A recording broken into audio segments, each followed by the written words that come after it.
Nosso Senhor Jesus Cristo diz que a gente conhece as árvores pelos frutos. A árvore boa não dá frutos ruins e a árvore ruim não dá frutos bons. Eu pergunto a vocês honestamente, meus irmãos católicos, quais foram os frutos da árvore do Papa Francisco? E a minha intenção não é denegrir a imagem do Papa, mas nós precisamos reconhecer que o Papa Francisco foi o Papa mais woke e lacrador da história. Eu diria que ele foi tão woke e lacrador quanto era possível que se fosse dentro da Igreja Católica Romana, que é, rasguem-se vocês, todos nós protestantes, é a denominação religiosa mais importante do mundo. Eu repito que a ideia não é julgar o Papa, julgamento não me cabe. Vem da parte de Deus na ocasião do juízo da morte do Papa. Mas a análise real sobre os frutos que ele deixou para o mundo é absolutamente necessária, até para que nós consigamos orientar o mundo na direção em que nós queremos que ele caminhe. No final das contas, a partida desse Papa representa também o aspecto do fim de uma era. Eu espero que nós estejamos testemunhando o fim da era da loucura dessas ideias woke. Eu acho que os fiéis católicos devem sinalizar para a Igreja que esse Papa não foi bem. E eu oro para que o Espírito Santo guie os cardeais no conclave, para que o escolhido como novo líder da Igreja Católica de Roma seja alguém que restaure a fé católica e desfaça o dano e o aparelhamento causado pelo Francisco. E é isso que nós esperamos como civilização. Que venha um Papa mais João Paulo II e menos Francisco. Eu já falei essa frase várias vezes e eu concordo com ela. É atribuída a vários autores diferentes, né? O mundo vai bem quando a Igreja vai bem. E o mundo vai mal quando a Igreja vai mal. Nunca, na nossa história recente, civilizacional, a Igreja foi tão mal quanto foi debaixo do Francisco. E essa é a análise honesta que tem que ser feita de alguém que, como eu disse desde o início, ama e respeita enormemente a Igreja Católica. A análise mais honesta que eu vi foi do Wall Street Journal, que é o maior jornal impresso dos Estados Unidos, fez um editorial, pelo menos muito bom, sobre o papado de Francisco. Ele falou o seguinte, o título do editorial é O Legado do Papa Francisco, de 1936 a 2025. Ele defendia os pobres enquanto favorecia as ideias que os mantêm pobres. Diz assim o editorial: quando Jorge Mário Bergoglio foi eleito do 166º Papa em 2013, isso marcou uma série de acompanhamentos inéditos. Ele foi o primeiro Papa jesuíta e, como argentino, o primeiro de fora da Europa. No entanto, seu legado como Papa Francisco, que faleceu na segunda-feira de Páscoa aos 88 anos, foi decepcionante mesmo em relação às prioridades que ele havia estabelecido para o seu pontificado. Infelizmente, o Papa Francisco acreditava em ideologias que mantêm os pobres na pobreza. Uma dessas doutrinas terrenas é o ambientalismo radical, que não se trata de manter a terra limpa para os seres humanos, mas de preservar a terra por si mesma e tratar o homem, comentário meu, o ápice da criação, como inimigo. Em um de seus primeiros escritos como Papa, a encíclica Laudato Si, o Papa Francisco citou o uso de ar-condicionado como exemplo dos hábitos de consumo prejudiciais que levaram à autodestruição da humanidade. Ele parecia não perceber que escapar da pobreza exige maior consumo de energia. A gente está em abril, né? Ainda está quente para um cacete no Rio de Janeiro, porque se tiver, esse é um bom momento para você, católico, pensar, poxa, estou destruindo o planeta usando meu ar-condicionado. Em fevereiro ia ser melhor a gente ler esse texto. Continua. Seu pontificado foi marcado por um anti-americanismo, não apenas contra Donald Trump. Ele parecia acreditar que a América Latina é pobre porque os Estados Unidos são ricos. Essa é uma receita para a estagnação e o desespero, pois as verdadeiras razões pelas quais tantos na América Latina permanecem na pobreza estão dentro de casa. Ausência do Estado de Direito, conluio entre empresas e governos, protecionismo e outras barreiras ao florescimento humano. Coisas que o Lula e Dilma eram campeões e Evo Morales ele bateu tanta palma, né? Continua, menos perdoável foi o seu acordo de Pequim, já como Papa, que deu ao Partido Comunista, nem falamos disso aqui, mas precisamos falar, influência na escolha de bispos. O Partido Comunista Chinês passou a influenciar a escolha dos bispos na China, durante a gestão Francisco. As condições para os católicos na China pioraram, embora o Vaticano tenha renovado esse gesto de submissão diversas vezes. O Vaticano tem permanecido em silêncio diante do sofrimento do editor Jimmy Lai, o católico preso mais conhecido da China. Diferente de seus dois predecessores imediatos, João Paulo II e Bento XVI, o Papa Francisco veio da ala progressista da Igreja. Ele puniu bispos tradicionalistas que discordavam da sua direção, inclusive aqui nos Estados Unidos, o Frank Pavone, né, que é professor do Fim da América, que era o grande padre celebrador das missas e grande ativista contra o aborto nos Estados Unidos, ele puniu bispos tradicionalistas que discordavam da sua direção e preencheu os postos de cardeal com outros progressistas, ou seja, aparelhou a igreja. A ironia é que esse progressismo é mais popular em lugares como a Europa, onde os bancos das igrejas estão vazios aos domingos. A igreja está prosperando na África entre os jovens católicos ortodoxos do Ocidente que buscam um sentido para a vida além do consumo material. E vale para o Brasil, por exemplo, as igrejas tradicionais católicas lotadas, com gente esperando lá de fora. Os cardeais que escolherão o sucessor do Papa ajudarão a determinar qual futuro desejam para a Igreja e para os 1,3 bilhão de católicos no mundo. Eu acho que é difícil a gente esconder a ideologia desse Papa e a posição dele até política em relação ao Brasil e à América do Sul.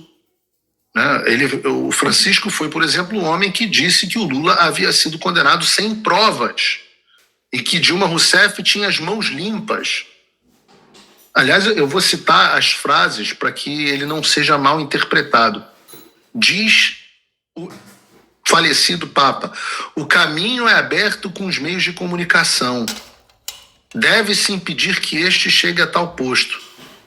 Então o desqualificam e mentem sobre ele a respeito de um delito. E fazem uma denúncia criminal, uma denúncia enorme, onde não se encontram provas.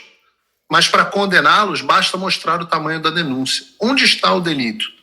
Aqui, sim, parece que sim. Assim foi condenado Lula.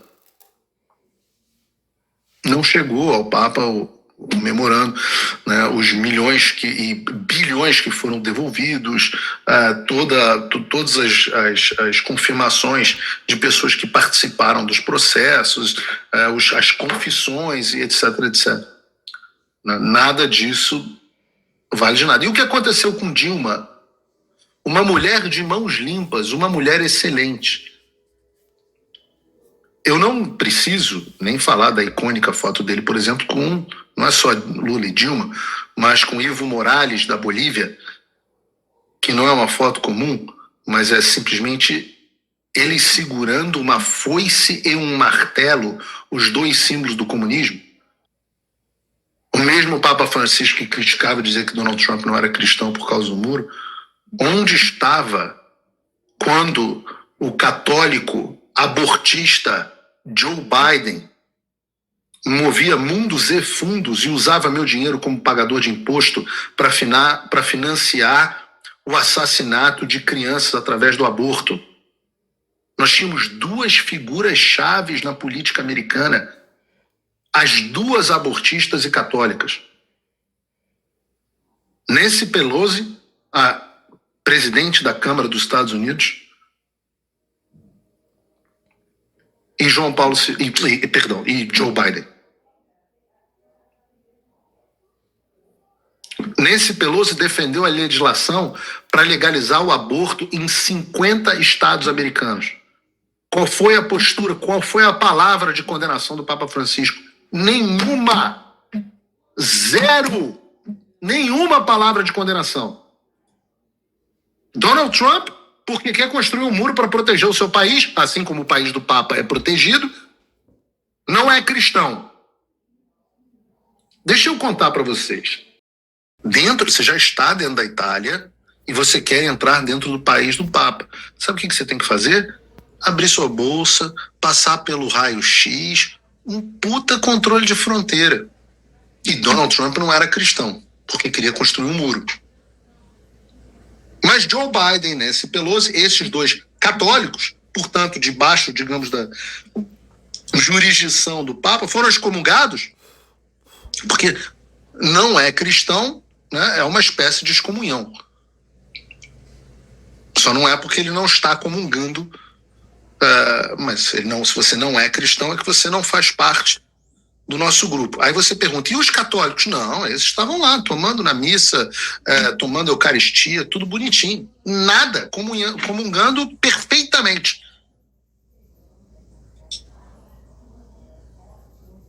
Eu repito, é normal que quando as pessoas morrem, muitos percam, por algum fenômeno que eu não consigo compreender, a capacidade de fazer um balanço real sobre as pessoas.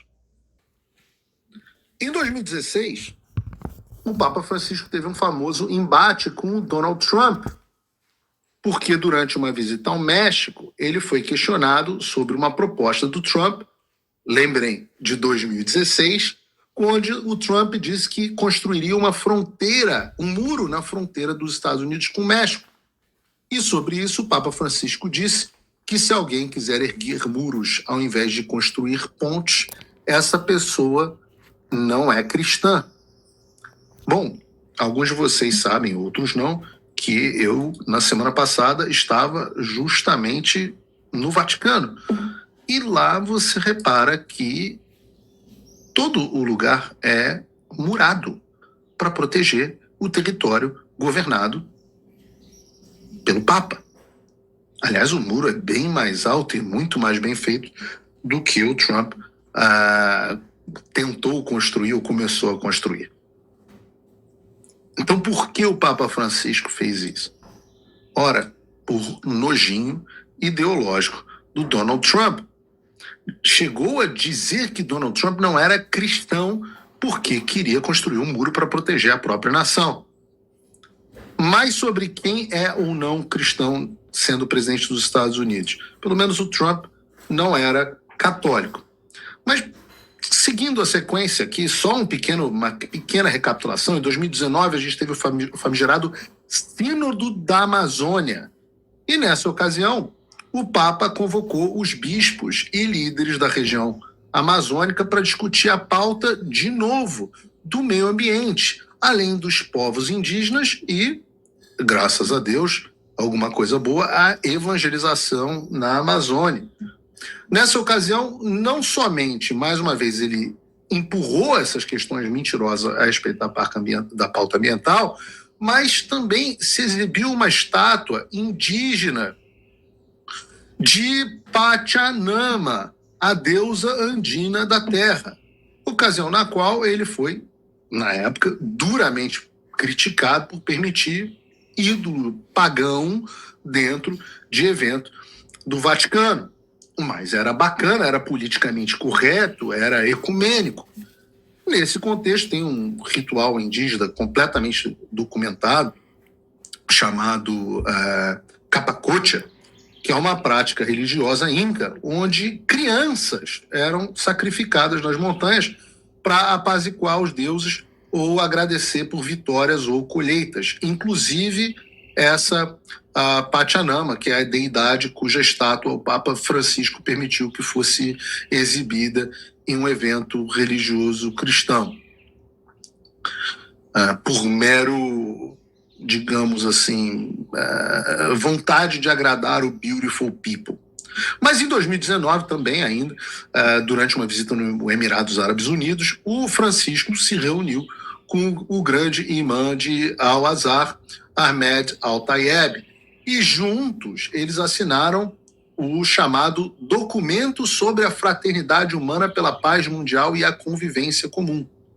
E o texto do documento afirmava que, abre aspas, o pluralismo e a diversidade de religião, com sexo, raça e língua, são queridos por Deus em sua sabedoria. Então, o islamismo é bom, o budismo é bom, o espiritismo é bom, né? Quanto mais diversidade, melhor. É isso que a Igreja Católica prega, né? Não.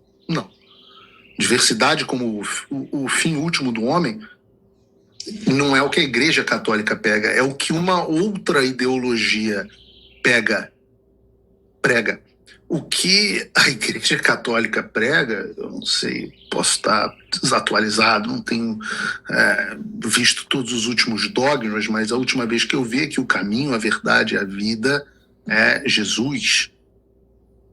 Mas eu acho que quando você está lá passeando nos Emirados Árabes Unidos, um país onde cristãos são ativamente perseguidos, que é ilegal, onde um muçulmano se converta ao cristianismo, talvez valha a pena você dizer que diversidade é uma coisa boa. Então, meu ponto nessa história é: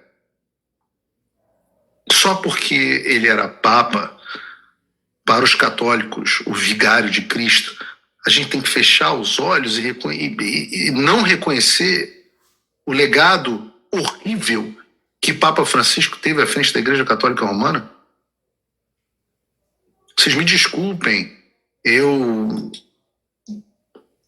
rogo a Deus que Papa Francisco esteja lá com ele, que tenha encontrado o seu caminho, como todos os homens. Mas eu não vou deixar, desculpem, não me deixa saudade nenhuma. Nenhuma saudade do Papa Francisco.